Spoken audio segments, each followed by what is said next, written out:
Bloomberg Audio Studios. Podcasts, radio, news.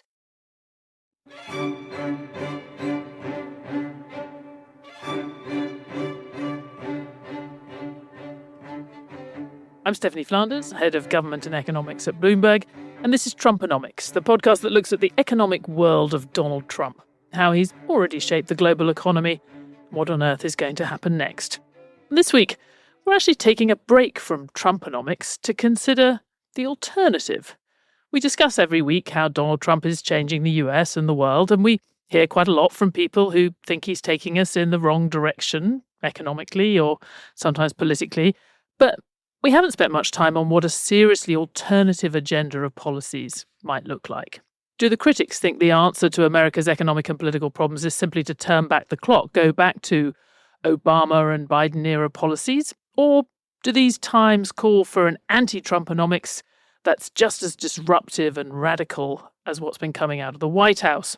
Well, the answer matters for Democrats in the US, obviously, who are hoping to win votes from the president's party in next year's midterm elections and defeat Trump's candidate in 2028, for that matter. But given that a version of MAGA-style populism is also building support and even in power now in many other parts of the world, not least Europe and the UK, anyone else should also be thinking about it as well. The official Democratic candidate for mayor of New York, Zohran Mamdani, well, he has his answer, an aggressive left populist agenda challenging big business, grocery prices, big oil, all in the name of tackling the affordability crisis. And most of that makes the Democrat establishment extremely nervous. But what's their suggestion? I'm not sure we're hearing it from them or from mainstream politicians in Europe. Well, we're going to get into this with one of my favourite Substack columnists, Noah Smith, who wrote a column recently on precisely this topic, and I'm delighted to say he's joined me to discuss it on a sunny Friday morning in the first week of August. Noah, thank you very much for joining us. Thanks for having me on. It still pains me deeply that you're no longer a Bloomberg columnist, but I see your Substack is the second most popular Substack on economics and business, which is a brilliant achievement. And it's great that Trumponomics can still lure you on occasionally. That column of yours that caught my eye, I think the title was, Should Democrats Go Back to Neoliberalism? And I guess when we say neoliberalism, we mean the kind of market-oriented, centrist version of progressivism that we saw under Bill Clinton and Barack Obama. So let's start with that. I mean, should they go back to neoliberalism? Well, so you have to ask, what does neoliberalism mean in practice? And in practice, it basically means let the free market do what it wants and then use government to sort of redistribute income, wealth, etc. Provide public goods like building infrastructure, things like that. And then after that, just let it be. It's a fairly simple idea. I feel like the degree to which this was working well is underrated. So, for example, one thing you saw was that the U.S. welfare state grew and grew throughout the late 90s, despite Clinton's welfare reform, the 2000s and the 2010s, with food stamps, Section 8 housing vouchers, EITC, child tax credit, and these welfare programs, which are either giving people the basic necessities of life or just giving them cash to buy whatever they want, and doing it in a way that didn't really discourage people from working, which is pretty cool. And so poverty in America had dropped quite a bit. And we haven't eliminated poverty in America, but if you look at the child poverty standard with a supplemental poverty measure, for example, it had dropped just a huge amount. Obamacare had reduced the number of uninsured people to a pretty low level. And healthcare had stopped growing as a percentage of the cost in the economy, actually. And college tuition, it's so expensive, except college tuition has flattened out and has fallen in the last decade or so. And economic growth has been mediocre, which means growth in living standards for the median person has been fairly mediocre since the 70s. It's not zero. The people who tell you that we got poor since the 70s are just wrong. Wages definitely grew, but not at quite as great a pace as before. But, the rest of the developed world did worse than us and was arguably considerably less neoliberal than us, but yet did worse on these median income, wages, living standards for the average person. And so we're left asking, what was the big harm? I actually have problems with neoliberalism. I think there's ways we could do better. We could improve on that. But when we just look at the base of it, is this screaming for revolution? Is this something screaming to be torn up? And why? And that's the question that I think the critics of neoliberalism have largely failed to answer. There's a lot there, but I don't want to get sidetracked by that, because I think there's a broader thing, which I think about even from, the time I was in the US Treasury was, the last time we had a budget surplus, it was in the late 90s, early 2000s, some of the latter part of that Clinton era that you talk about. And of course, we thought it was all our brilliant policies. And in the years after that, the fact that you continue to have decent growth, low inflation, policymakers, central bankers were all kind of congratulating themselves for having found the perfect policies, and some of those you could call neoliberal. But in retrospect, there's certainly a view that says they were just lucky. There were just some, profound disinflationary forces that were supporting a much higher level of non-inflationary growth. Policymakers kind of helped things along. And as you say, there were some very helpful interventions in terms of tax credits and other things. But ultimately, it was a particularly benign confluence of global and technological forces which enabled that non-inflationary growth, rapid growth of employment, particularly favoured the US and that environment. The US was not penalised for continuing to run very large trade deficits, and other countries were kind of benefiting from selling a lot to the US. But under the surface, risks were building up, particularly in the financial system, which ultimately put us on a rather different path. But there were also things that naturally came to an end. Trade was never going to continue to become more than 100% of the global economy. There were some things that were step changes in the global economy, which the US benefited from. They related to neoliberalism, but they were not going to endure. So I guess I would just ask you on that front. I mean, we look back at that period, but it's not clear that going back to those policies in one way or another is just going to take us back to that era, which has changed in an awful lot of other ways. The world has moved on. So what are the main things you see as having changed? So for a start, that China has gone through the expansion of the global labor force that produced a disinflationary wave and a kind of step change in the potential of the global economy. That's worked its way through. China's now got a shrinking workforce. It's got rising labor costs. There's no country that's waiting to sort of replace China, even if we continue to have the kind of open global economy that we had. We don't know what's going to happen with technological change.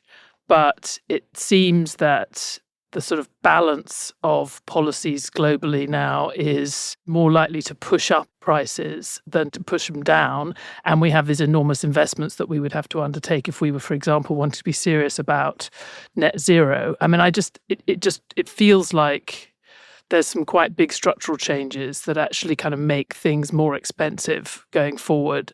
I know the situation has changed, but in terms of the actual challenges we need to address, I think before we think about the optimal policies that we need to address a set of challenges, we should probably think about what those challenges are and boil them down in as simple a way as possible. So when I look at what those challenges are, I definitely think inflation right now is running at over 2%.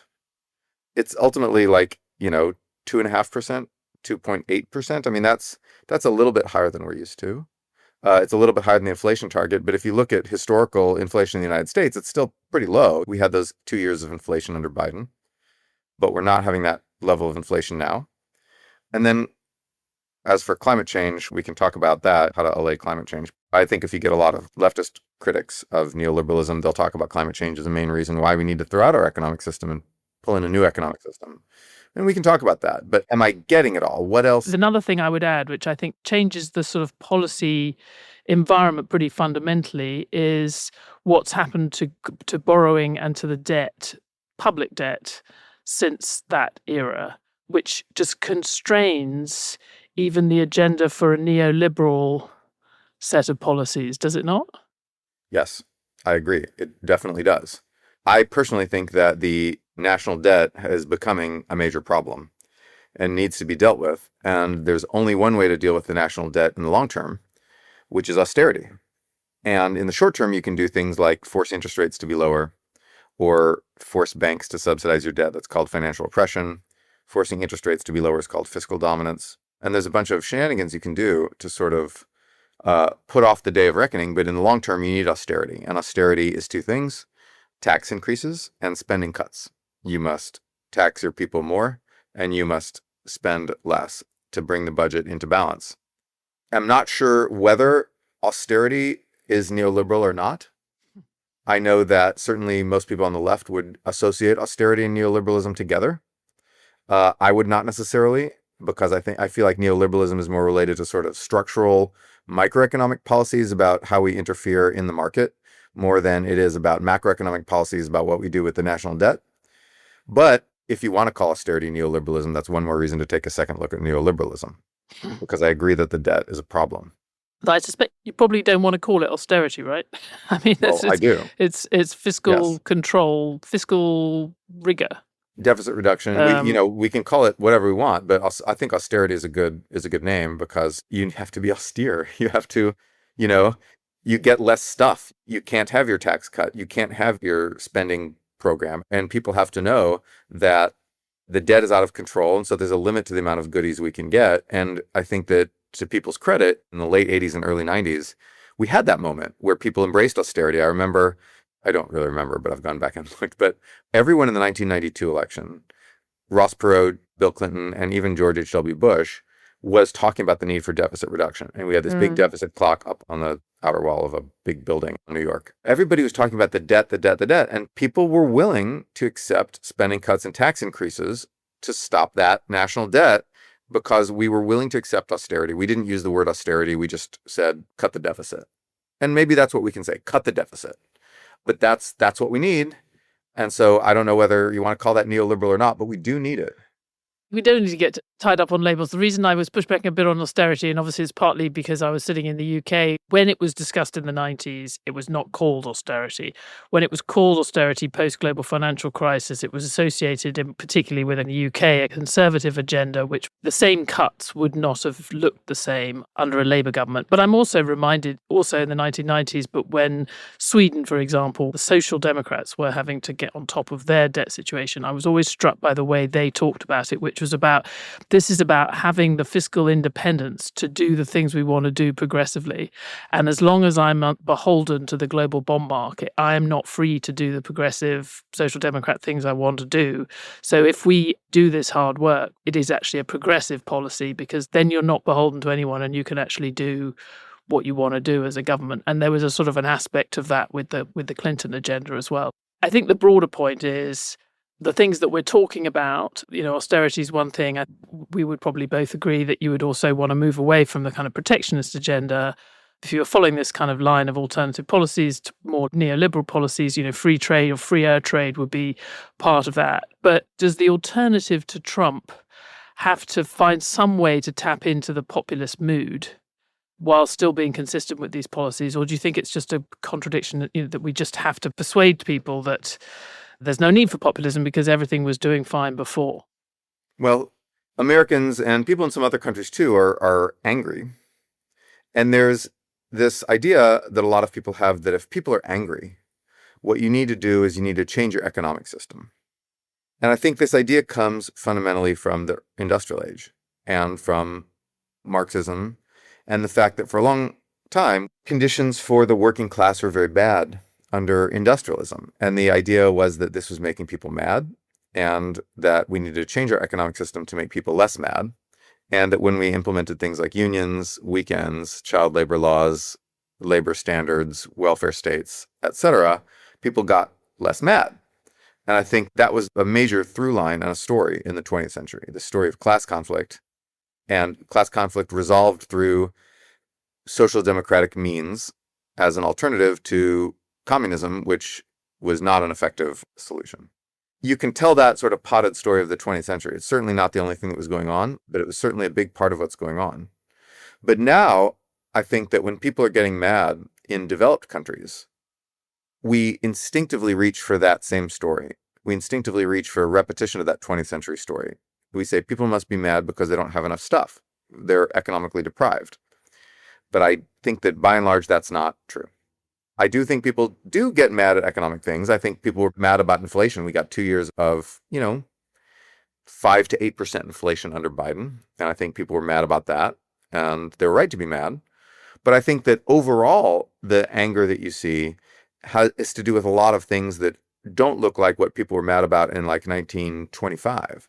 They're mad about social things. They're mad about the fact that they feel like their race, their religion, their gender, etc., is getting discriminated against because they have people yelling hate at them on social media, and they have government policies that they feel are discriminatory towards them. They feel, or they feel loss of status in society. They feel just a general lack of comedy, lack of nationhood, etc., from all the screaming on social media that happens, even if they don't identify that as the culprit. But that's, they feel like their country's against them. Immigration, people are super mad about. And we could talk about immigration as a neoliberal policy if you want. But I think the reason people are mad about immigration is not fundamentally economic.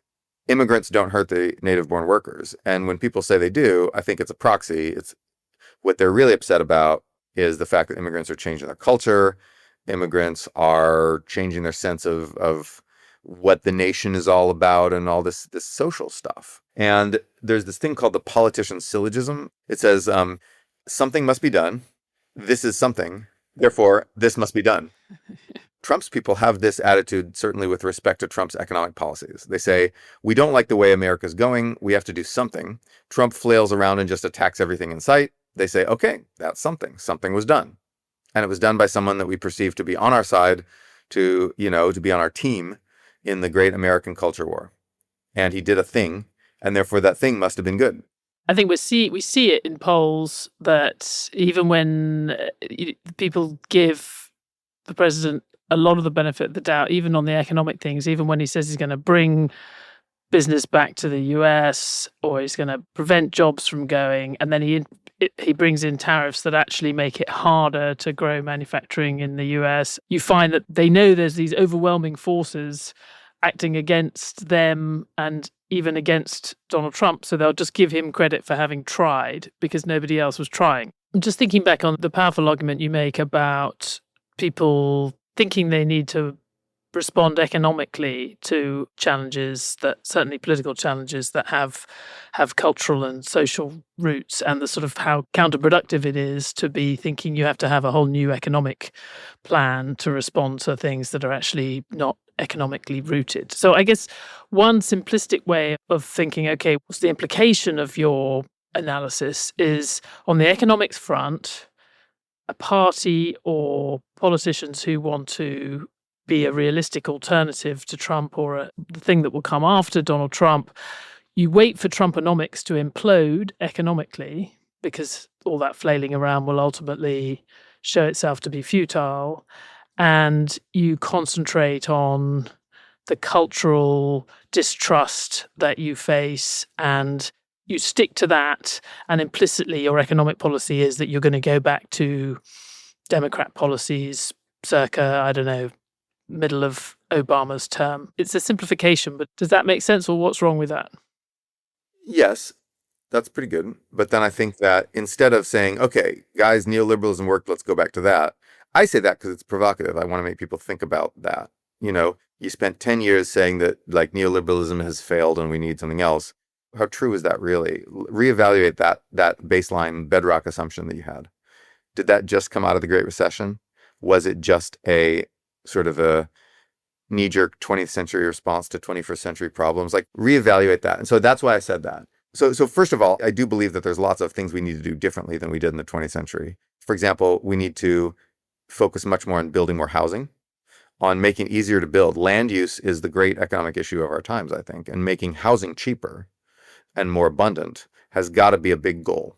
And that's not something we focused on in 1985 or 1995. Maybe in 2005, we focused on it by building out some exurbs. But then in terms of densifying our cities, making transit that works, just allowing building everywhere, we've reached the limit of sprawl in terms of how far people are willing to commute. We now need to densify the suburbs and build duplexes and small apartment buildings and things like that can house a few more people in the suburbs. And yet when you look at what works on housing affordability, allowing more housing to be built, which is a neoliberal policy, is effective. It doesn't necessarily solve the whole problem. I mean, you have a demand shift of people moving to big cities and wanting to live in big cities because they're nicer. Young people and young high earners move in, and that's a demand shock that, raises prices, raises rents. because you have all this new demand. But if you accommodate that demand by building a ton of housing like Austin has been doing, then you relieve a lot of that pressure and you prevent a lot of displacement of existing people and you accommodate those shifts. If you want to call that a neoliberal policy, I'm happy to do that. Sometimes you can have the government actually promote housing. So like Singapore, the government goes out and builds a bunch of houses on the land that it owns. We can do that. We absolutely should do that. But most land is privately owned in urban areas and settled areas. And so that means that allowing construction on private land is a big deal. And government has to do things to support it, like build transit, right?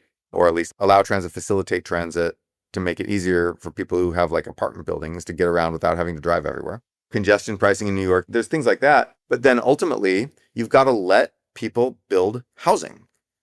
Is that a neoliberal policy? If you want to call it that, sure, it's an abundance policy. Yeah. But I think the way things evolve back toward neoliberalism is simply looking at what Trump does and saying, look, that didn't work. Let's cut these tariffs. It's not like you say, free trade is great. I love free trade. You instead say, these tariffs suck. Let's get rid of that. It's hurting people. Point to the thing that's causing pain and make it go away. And so I think national debt, it's bad. Let's get rid of it. Not get rid of it, but stop making it worse anyway. Do what we can. Yeah. You mentioned the abundance agenda. I mean, that's obviously the thing that's kind of lurking in many of these conversations. The book by Ezra Klein and Derek Thompson, which was kind of an initial manifesto for a different way for progressives to think about the road ahead, although it's been endorsed a little bit by Zohran Mamdani, I would say is quite different from what he's suggesting for New York. But the big point that that book makes is that some of the places where government works least well have been run by Democrats for years. In your column, you talk about a kind of need for a combination of neoliberalism and a development state that you see in East Asia, places like Singapore. You're thinking about that on a state level as well. I mean, is that a place for Democrats to prove competent? Yes. Democrats have run states and cities poorly. And progressive ideology does lots of things that make people poorer at the local and state level. You look at the places that are building the housing and that are having more efficient public services, these are run by Republicans. That should be unacceptable for people who think that big government is the answer. Big government is good. We need big government liberalism back, and we need to make it work. We need to make it effective. We need to stop paying 10 times as much as other countries do for infrastructure, for public services. We need to allow housing to be built. And not just housing, we need to allow shops. We need to allow people to open small businesses.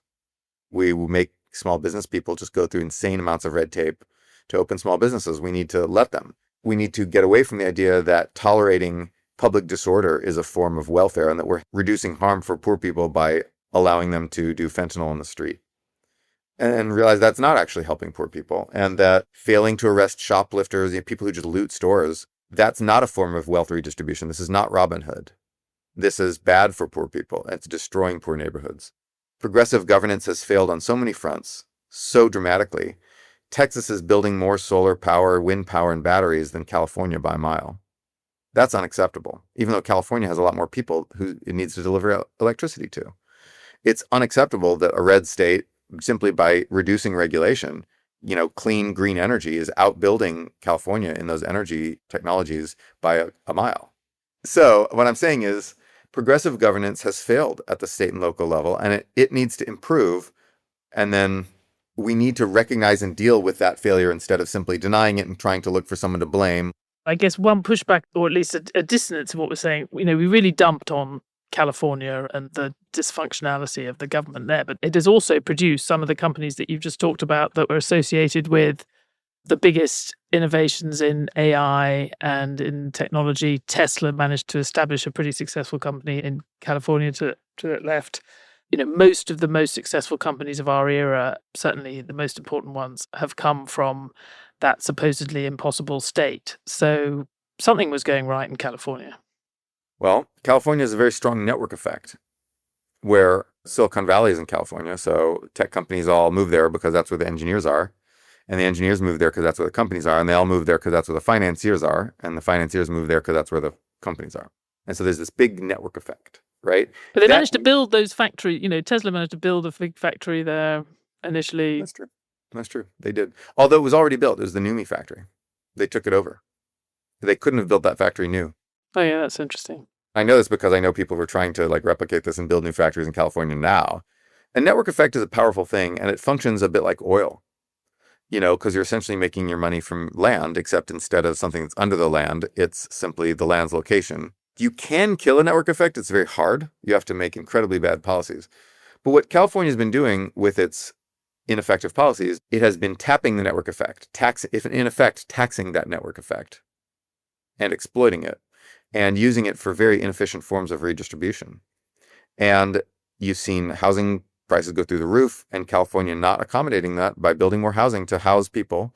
So the new people push out the old people, and people are fleeing the state of California in droves. Yes, you've got all these great companies coming out of California. You know what else is coming out of California? Residents. And so they're moving. They're moving to Texas. They're moving to places where housing is cheaper because California did not accommodate the influx of people that came to work in those knowledge industries, those clustering industries. And so you've seen California refuse to tax property, and so have to do a bunch of taxes on businesses that are not tech stuff that are suffering. And those costs get passed on to people. California is very unaffordable in many ways, and people are leaving. Yes, it's good to have Google and whatever come out of the state, right? It's good for the national economy. But people from California are actually not staying there. And ultimately, people are voting with their feet.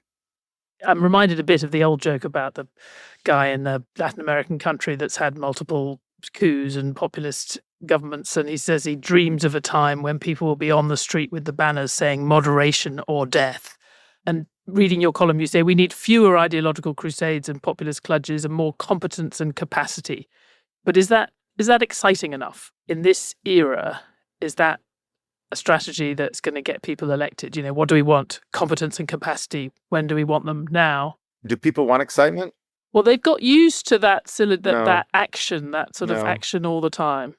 I think we're not living in a revolutionary era where people are thinking of bright hopes for the future. It's not excitement. It's not the hope of this shining utopian future that's driving policy. And I think that you do get times when people are driven by those positive future visions. And those are times of rapid economic growth in living standards, abundance. When people are confident, when people are feeling confident, they want those positive visions of the future. They believe in them. Right now, people are angry. And yes, they're angry mostly about cultural issues, but also a lot of the things being done by people who get elected because of cultural issues are bad on the economic front, and people will get mad. People were mad at the Biden administration because of inflation. And so people are going to get mad at the Trump administration because tariffs are stupid. People get mad at progressive governance that fails at the city level. So do I think this is going to excite people? I don't know. I think what it can do and what it should do is harness anger. I don't need utopia to want to avoid dystopia. All right. I want to stop the pain. Why is Trump hurting us? Why is he canceling research into promising cancer cures? Why is he hurting U.S. manufacturing by making it impossible for them to use their supply chains? Why are manufacturing people getting laid off right now? Why are workers getting laid off? Why are we being hurt? We should be angry at that. We should be angry. I don't think some kids in the Sunrise Movement, sitting around talking about utopia, is actually the electorate. The electorate is mad. They're not sitting there envisioning, luxury space communism or whatever. They're actually simply sitting there thinking why did my prices go up? Gar, I'm angry. And so then why is this grocery store, why are these groceries a little more expensive? Gar, I'm angry. And so harness that anger against the people who deserve the anger, which is MAGA at the national level and stupid progressive governance at the local level. Throw the bums out and get something that works. I'm excited to not be hurt anymore. Noah Smith, thank you very much. Thanks for having me on.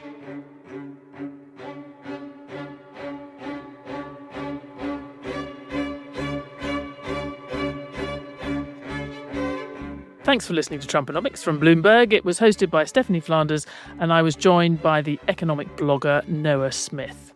This Trumponomics was produced by Moses Andam, Summer Sadi, and Tala Ahmadi, with help from Amy Keane. And special thanks to Rachel Lewis-Krisky and John Ring. Sound design is by Blake Maples, and Sage Bowman is the head of Bloomberg Podcasts. To help others find Trumponomics, please rate it and review it highly wherever you listen to it.